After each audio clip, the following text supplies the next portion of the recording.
আমি বৃষ্টিকে বাবা মার লাশ দেখাতে চাইনি, কিন্তু শেষবারের মতো বাবা মার মুখ দেখার জন্য কান্নাকাটি করছিল। বাধ্য হয়েছিলাম দেখতে দিতে। সড়ক দুর্ঘটনায় ক্ষত বিক্ষত বাবা মার লাশ দেখে মানসিকভাবে বিপর্যস্ত হয়েছিল বৃষ্টি। আজও সে বাবা মার মৃত্যুটাকে সহজভাবে মেনে নিতে পারিনি। মাথার উপর কোনো অভিভাবক ছিল না। বাবার বিশাল ব্যবসা ধরে রাখার পাশাপাশি আরো একটি কাজ করতে হয়েছে আমাকে, ছোট বোনের দেখাশোনা। দুর্ঘটনার পর থেকে প্রচন্ড জেদি হয়ে গেছে বৃষ্টি। এখন আমিও সবকিছু, ওর সমস্ত আবদার জিদ পূরণ করতে হয় আমাকে। একটু 19-20 হলে প্রচন্ড রাগ করে। আমি ওর ভাই, আমি ওর বন্ধু। আমাকে ছাড়া ও যেমন কিছু বোঝে না, আমিও তেমনি ওকে ছাড়া কিছুই বুঝি না। ওর কোনো চাওয়া আমি অপূর্ণ রাখি না। আমার সেই বোনটি কাল থেকে কিছুই খায়নি। আমার মন বলছে, তুমি যদি একবার ওর সামনে গিয়ে অনুরোধ করো, যদিও বুঝতে পারে ওর ভাইয়ের উপর তোমার কোনো রাগ নেই, তাহলে হয়তো সে খাবে। তুমি কি যাবে আমার সাথে? জোর করবো না আকাশ, জোর করবো না, শুধু অনুরোধ করব। আমার মতো এক ভাই হয়ে, বন্ধু হয়ে ব্যাপারটা একবার ভাবো। কাল থেকে বোনটা কিছুই খায়নি, শুধু এইটুকু দয়া চাচ্ছি তোমার কাছে, দয়া চাচ্ছি। যাবে? চলুন ভাইয়া, চলো চলুন।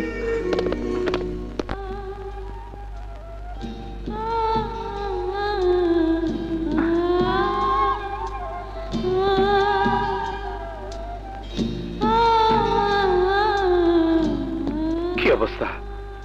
আগের মতোই, কোনো কথাই শুনছে না আমার। কোথায় উনি? আসুন আমার সাথে। চলো।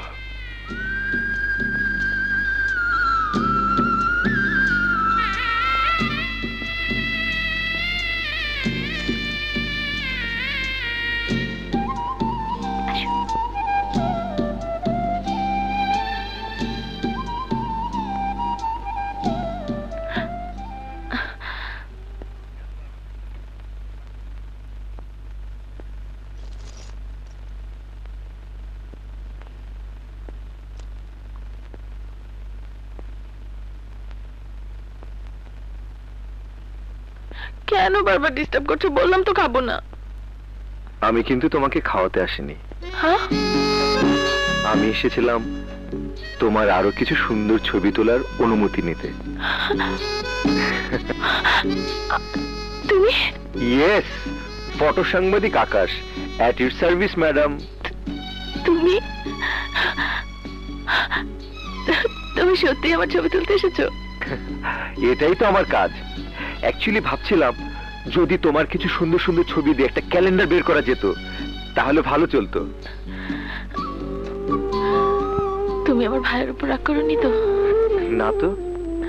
জানো, যখন মনে হয়েছে আমার জন্য, আমার জিদের কারণে ভাইয়া তোমার চোখে ছোট হয়ে গেছে, তার উঁচু মাথাটা নিচু হয়ে গেছে, তখন থেকে আমি কষ্ট পাচ্ছি। আমার উপর আমি রাগ করেছি। ভুল করেছো। তোমার ভাইয়া সত্যিকার অর্থে একজন ভাই। বোনের জন্য আমি যা করতাম উনিও তাই করেছেন। আমার চোখে উনি খুব বড় মনের মানুষ। সত্যি বলছো? তোমার কি ধারণা আমি মিথ্যে বলছি? তাহলে চলো। কোথায়? কেন? তুমি না বললে ছবি তুলবে? হাসছো যে? আরে না খেয়ে খেয়ে তোমার চেহারা কি হয়েছে দেখেছো? মুখটা কেমন শুকিয়ে ফ্যাকাশে হয়ে গেছে। Very bad. এই চেহারায় কি ছবি তোলা যায়? তাছাড়া ছবি তোলার জন্য ভালো ভালো লোকেশনে যেতে হবে। আমার তো মনে হয় না তুমি এখন সেভাবে হাঁটা চলাও করতে পারবে। অবশ্যই পারবো।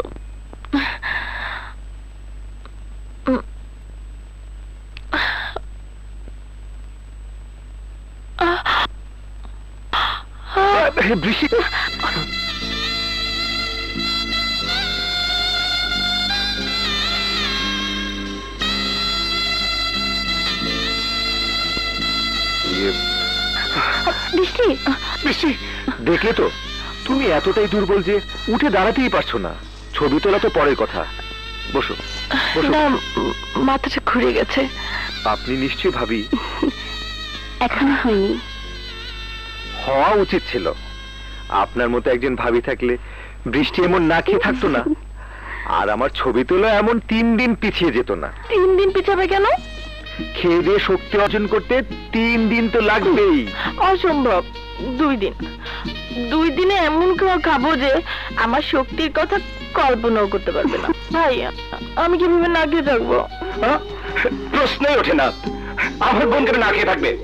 প্রিয়া, হ্যাঁ, আমি এক্ষুনি ব্যবস্থা করছি। ভাইয়া, আমি চলি তাহলে। 3 দিন পর দেখা হবে। বাই। 2 দিন। আজ তাহলে আসি। তা কি করে হয়? হ্যাঁ, চলো বসবে, এক কাপ চা খেয়ে যাবে। না না, কোনো দরকার নেই। 2 দিন পর বৃষ্টি কিনে ছবি তুলতে যাব। কি? তার আগে কিছু কাজ শেষ করে রাখতে হবে। এই ধরুন, ছোট্ট একটা ইউনিট রেডি করতে হবে। কি রকম? লাইটস, মেকআপ, বিউটিশিয়ান, এইসব আর কি। আচ্ছা, ছবি তোলার ব্যাপারে আপনার কোনো আপত্তি নেই তো? আমার বোনের কোনো ইচ্ছাতেই আমি আপত্তি করি না, শুধু সতর্ক থাকি কোনো দুর্ঘটনা যাতে না ঘটে। এই জন্য 2 জন লোক তার আশেপাশেই থাকে। আশেপাশে থাকবে কেন? আমাদের ইউনিটে মেম্বার হয়ে থাকবে। খরচটা আমিই দেব। আর আর তোমার উপর আমার বিশ্বাস জন্মে গেছে।